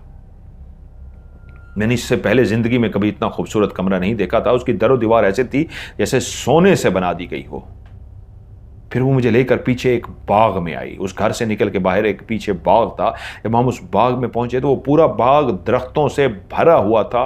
हर तरह का फल उस दरख्त के अंदर लगा हुआ था। यानी अगर आम का दरख्त लगा हुआ है तो वो आमों से भरा हुआ था। शहतूत का दरख्त लगा हुआ है तो शहतूत से भरा हुआ था। खजूर का दरख्त लगा हुआ है तो खजूर से भरा हुआ था। सेब का दरख्त लगा हुआ है तो उस पर रंग बिरंगे पके हुए इंतहाई खूबसूरत से सेब लगे हुए थे। अनार का दरख्त था तो उस पर पके हुए, यानी कि हर मौसम के फल उस बाग में मौजूद थे। वरना अमूमन ये होता है, अनार का एक मौसम होता है, अमरूद का मौसम होता है, हर फल का एक मौसम होता है, लेकिन उस बाग के अंदर तमाम फल जिनका मौसम भी नहीं था वो पके हुए थे। ऐसे शानदार फल। और मैं हैरान रह गया। कई ऐसे फल जो भरे हुए थे फलों से, ऐसे कई ऐसे दरख्त जो फलों से भरे हुए थे, उनका तो मौसम ही नहीं था। तो वो बोली, ये आपका होगा। आप जिस फल पे निगाह हाथ रखेंगे वो टूट के आपके कदमों में गिर जाएगा, और इससे मीठा फल आपने जिंदगी में कभी नहीं खाया होगा। ये सब कुछ आपके लिए है। बस अभी आप आराम कीजिए। आपकी पारो 3 दिन बाद आपकी बाहों में होगी। और उसने एक गेंदे का फूल होता है, गेंदे का फूल कहां से उसने तोड़ा, कैसे उसके हाथ में आया, यह तो मुझे नहीं पता था, लेकिन उसने गेंदे का फूल फौरी तौर पे, जो एक बड़ा सा गेंदे का फूल उसके हाथ में था, वो फूल उसने कहा, ये आपके लिए। और उस फूल को मोहब्बत वाले अंदाज में इस तरह मेरी तरफ फेंका जैसे कोई चीज उछाली जाती है, किसी की तरफ फेंकी जाती है। उसने वो फूल मेरी तरफ इस तरह फेंक दिया, और जैसे फेंका झटके से मेरी आंख खुल गई। वो फूल मेरे चेहरे पे आके टकराया था, और उसके टकराने से मेरी आंख खुल गई। मैं क्या देखता हूं, सुबह हो चुकी है, सारे घर वाले उठ चुके हुए हैं, और मैं अभी तक सो रहा हूं। मां कहती है, उठ गया मेरा बेटा, अब बुखार कैसा है? माथे पे हाथ लगा के देखा, बुखार तो काफी कम हो गया है, लेकिन अभी भी है। बस तू उठ गया है, मैं तेरे लिए नाश्ता बनाती हूं।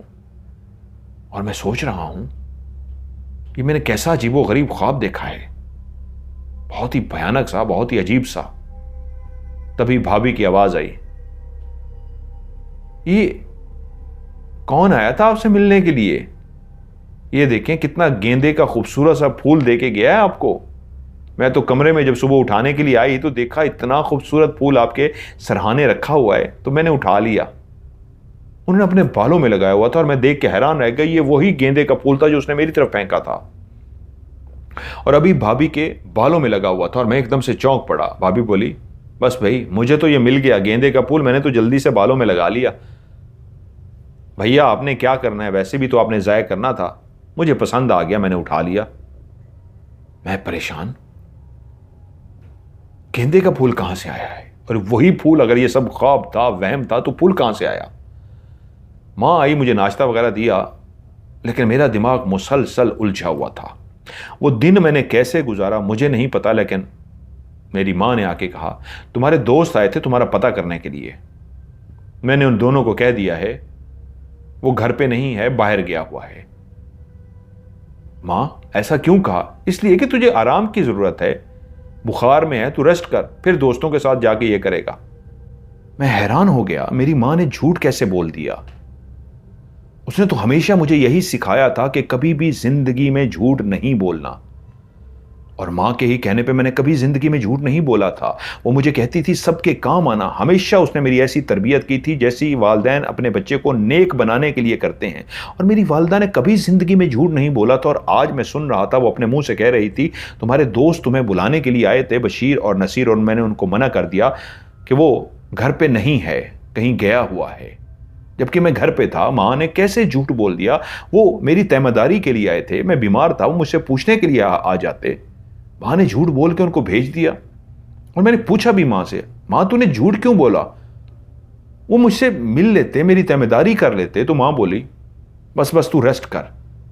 वो आ जाते, तुझे फिर लेके चले जाते, और तू फिर बाहर जाके पता नहीं क्या करता, और फिर से और ज्यादा बीमार हो जाता। अभी तेरा बुखार मुकम्मल ठीक नहीं हुआ, थोड़ा ठीक हुआ है, इसलिए मैंने उनको भेज दिया है कि तू बिल्कुल ठीक हो जा। मैं हैरान, ये पहली दफा हुआ है और कैसे हुआ है? थोड़ी ही देर के बाद मुझे बाहर से ऐसी आवाजें आनी शुरू हो गईं। अम्मा भाभी के साथ ऊंची आवाज में बात कर रही थी, और मेरी भाभी भी इंतहाई ऊंची आवाज में अम्मा से बात कर रही थी। जैसे दो खवातीन आपस में लड़ती हैं, वैसे ही दोनों की लड़ने की आवाज आ रही थी। यह नामुमकिन था। मेरी मां कभी किसी से जिंदगी में ऊंची आवाज में नहीं बोली थी, कभी वो लड़ी नहीं थी। उसने तो मेरी तरबियत ही ऐसी की थी कि हमेशा मोहब्बत से पेश आना है। कैसे मेरी मां आज ऊंची आवाज में बात कर रही थी? और भाभी जो कभी भी ऊंची आवाज में बात नहीं कर रही थी, मां से भी ज्यादा उसकी ऊंची आवाज हो गई थी। वो दोनों तल्ख लफ्जों के साथ लड़ रही थी, एक दूसरे को ताने मार रही थी, और घर के अंदर उन दोनों की लड़ाई हो रही थी। मैं हैरान हो गया, ये कैसी लड़ाई है? मेरे घर के अंदर कभी जिंदगी में लड़ाई नहीं हुई थी, और मेरी मां भी और मेरी भाभी भी दोनों आपस में लड़ रही हैं। मैं शदीद परेशान हो गया।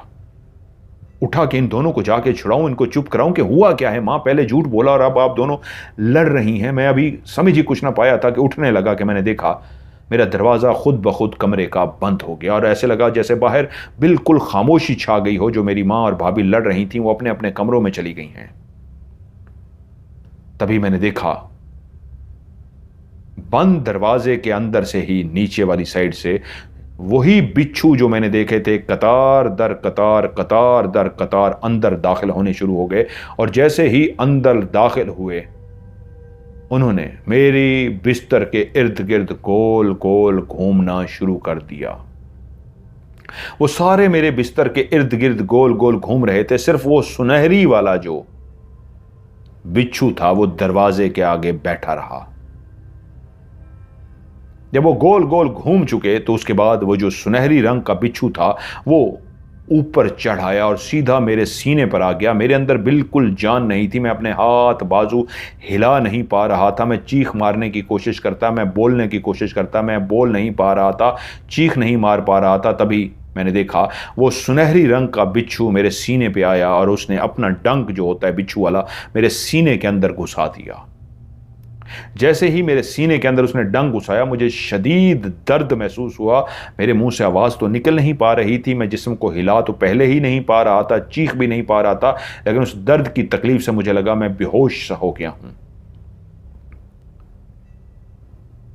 उसके बाद फिर से मेरी आंख खुलती है तो मैं क्या देखता हूं, कमरे के अंदर वो बिच्छू हर जगह पे मौजूद हैं। कोई किस कोने में है, कोई किस कोने में है, कोई किस कोने में है। वो जो सुनहरी रंग का बिच्छू है वो मौजूद नहीं है। और ये कोई रात का टाइम है, जैसे आधी रात का टाइम। कमरे के अंदर वो बिच्छू मौजूद हैं। तभी मुझे खिड़की के बाहर ऐसा महसूस हुआ कि कोई चलता हुआ आया हो, बहुत आहिस्ता आहिस्ता चलते हुए आया हो और छुप के खिड़की के साथ खड़ा हो गया हो।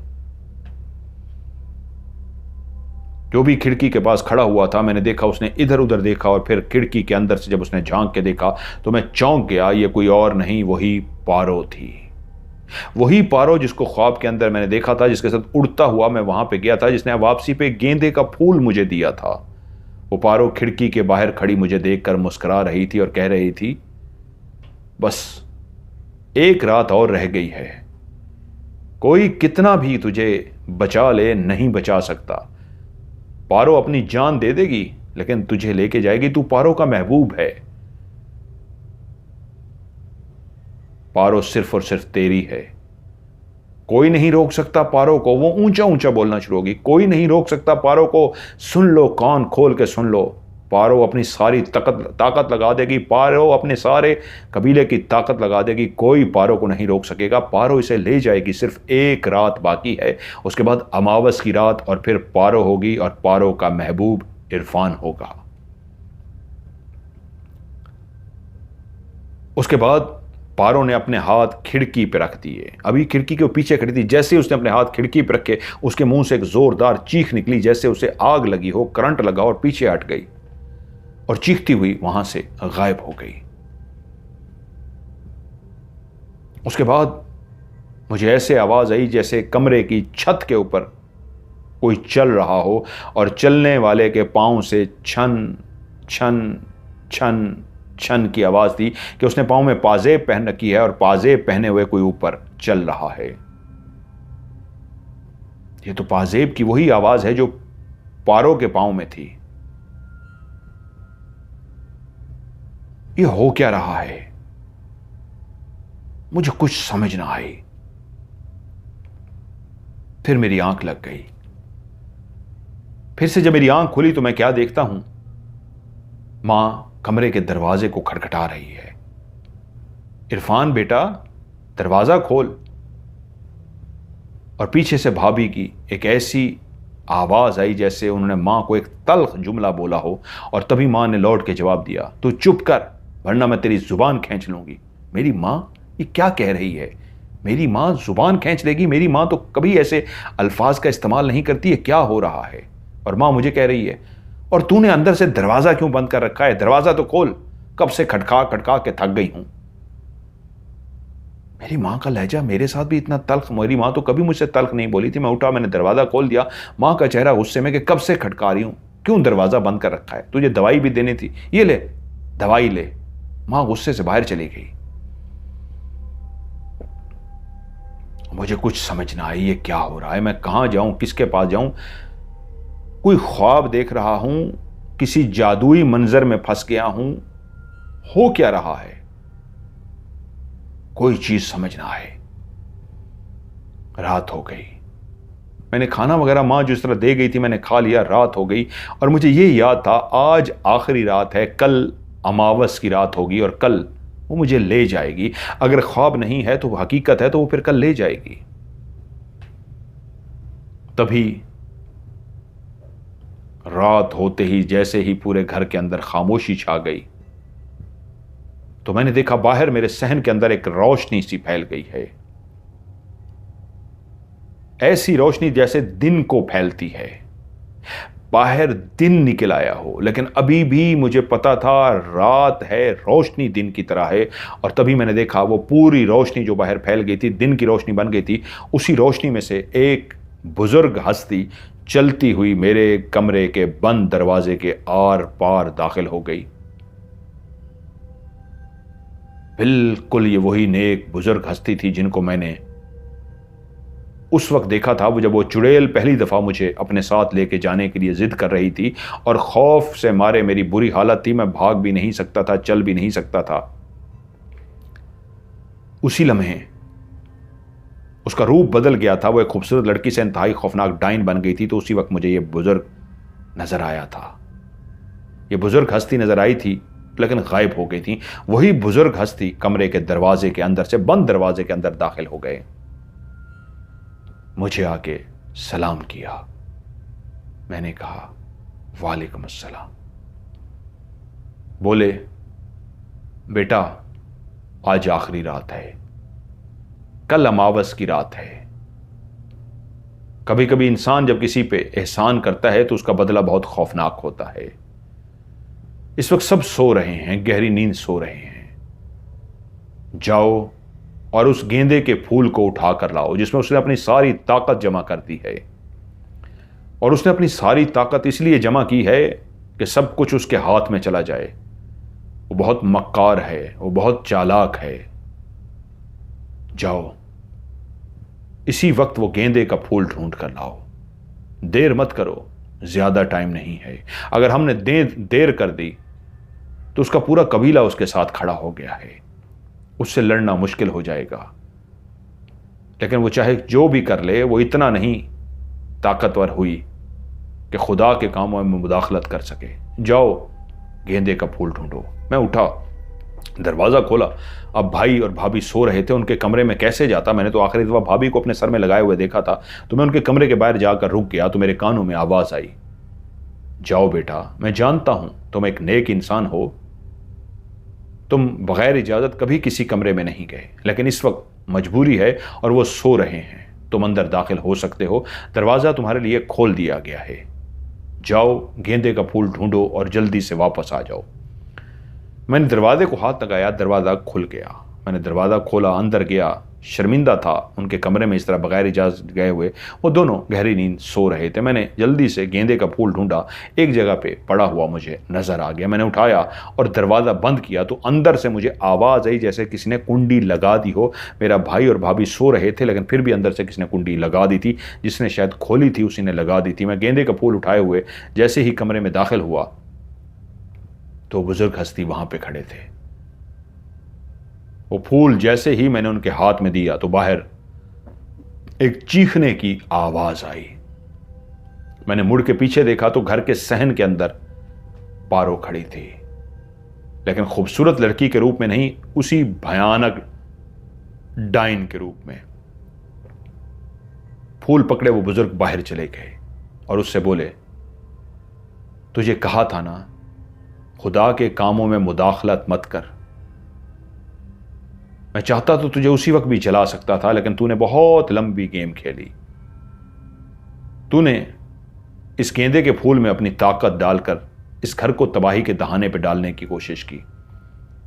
तू जानती भी है कि तू इस वजूद के साथ नहीं रह सकती। ये एक इंसान का मट्टी का बना हुआ वजूद है और तू आज रात का इंतजार कर रही है कि ये गुजरे और कल अमावस की रात को तू इसको मार के इसके हमजाद को लेकर चली जाए और उसके साथ सारी जिंदगी गुजारे।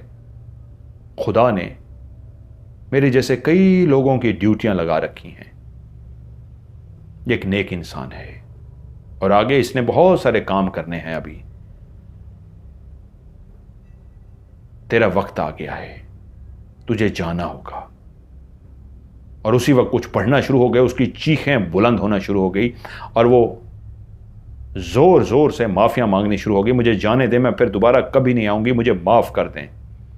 बुजुर्ग बोले, तुझे माफ कर दूं? तू पूरे कबीले की ताकत अपने साथ लेकर आई है। तुझे आज माफ कर दिया तो फिर शायद ये मौका भी चला जाए, तो फिर और कितने लोगों को नुकसान पहुंचा दे।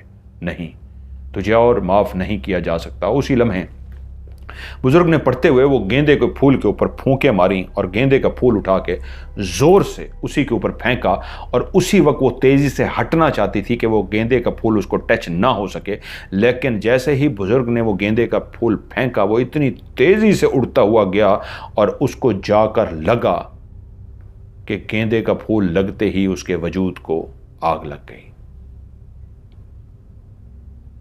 इतनी तेजी से उसके वजूद को आग लग गई कि वो चीख रही थी और अकेली उसकी चीखों की आवाज नहीं थी।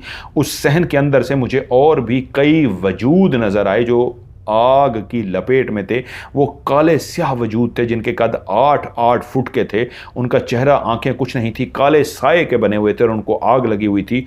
और वो चुड़ैल जिसका कद अब 6 फुट का था, आग में घिरी हुई लिपटी हुई अपने आप को बचाने की कोशिश कर रही थी और चीखें मार रही थी। काफी देर वो चीखें मारती रही, यहां तक कि वो सबके वजूद जल गए और उसके बाद सब कुछ गायब हो गया। सिर्फ वो बुजुर्ग हस्ती सामने खड़े रहे और मेरी तरफ देखकर बोले, वो जा चुकी है। बस एक बात याद रखना बेटा, अल्लाह की मखलूक से प्यार करना, अपने किरदार को हमेशा खूबसूरत रखना। जिस तरह आज तक तुम अपने किरदार को अच्छा रखते आए हो उसी तरह रखना। इजाज़त चाहते हैं। मैंने कहा प्लीज़ मेरे सवाल का जवाब दे दीजिए, मैं बहुत उलझा हुआ हूँ, ये क्या था, ये सब कुछ क्या था, वो बिच्छू कौन थे, वो बिच्छू के पीठ पे सवार वो सुनहरी बिच्छू कौन था जिसने मुझे डसा है, मेरे घर में गेंदे का फूल कैसे आया, मेरे घर में लड़ाई हो रही है। तो वो जाते जाते रुक गए और बोले, जिस बिच्छुओं की फौज को तुमने देखा था जो कतार में जा रहे थे वो हमारा कबीला था, और तुमने जिस बिच्छू के ऊपर पांव रख दिया था तुमने बहुत गलत किया था। तुम्हारी वजह से हमारे उस कबीले के उस शख्स का दम घुट गया था। वो उस वक्त बिच्छू के रूप में था, वो भी अपनी एक ड्यूटी पर था। तुम एक नेक इंसान, अच्छे इंसान हो, तुमने कभी कभी गलत नहीं किया, लेकिन उस वक्त तुमने जो गलती की, तुम्हें उस वक्त उस गलती को माफ कर दिया गया, तुम्हारी आदत, तुम्हारी नेचर को देखते हुए। लेकिन तुमने उस पत्ते को उठा के उसी चुड़ैल के मुंह में डाल दिया जो वो उस काली चिड़िया के रूप में उड़ रही थी, जो कई लोगों को नुकसान पहले पहुंचा चुकी है। यहां कई मखलूकात हैं, हर बंदा अपनी अपनी ड्यूटी कर रहा है, कोई बुराई के रास्ते पे है और कोई नेकी के रास्ते में।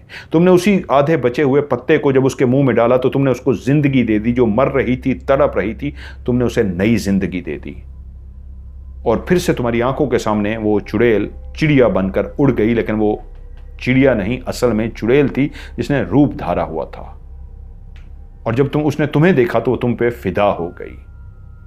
अब वो तुम्हें मार कर अपने साथ लेकर जाना चाहती थी। तुम्हारा वजूद यहीं पड़ा मिल जाता तुम्हारे घर वालों को, और तुम्हारे हमजाद को, तुम्हारी रूह को वो अपने साथ ले जाती। जिस जगह पे तुम्हें वो लेकर गई है, जहाँ पे बागात देखे हैं, जहाँ पे तुमने वो महल देखा है, घर देखा है, वो सब उसने अपने जादू से तुम्हें दिखाया था, तुम्हें बहकाने के लिए कि तुम बहक जाओ। और उसने उस गेंदे के फूल के अंदर अपनी सारी ताकत इसलिए जमा करके तुम्हारे घर में फेंका था कि तुम्हारे घर के अंदर वो जो लड़ाइयाँ हो रही हैं, तुम्हारी माँ ने झूठ बोला और जो कुछ फसाद हो रहे हैं वो उसी गेंदे के फूल की वजह से हो रही हैं। उसका काम ही नफरत फैलाना है, बदी फैलाना है, बुराई फैलाना है। तुमने उस पर एहसान किया, लेकिन वो बदी थी, वो बुराई थी। उसने एहसान का बदला ये दिया, वो तुम्हें मार के तुम्हारे हमजाद, तुम्हारी रूह को अपने साथ ले जाती। लेकिन हमें आना पड़ा और तुम्हारे सामने आना पड़ा, और अब वो मर चुकी है, हमारे भी जाने का वक्त हो गया है। बस जाते जाते फिर तुमसे कहेंगे, कई ड्यूटियां, कई काम तुम्हारे सिर में लगाए जाएंगे, उनको करते रहना। अल्लाह की मखलूक से हमेशा प्यार करना जैसे तुम करते आ रहे हो।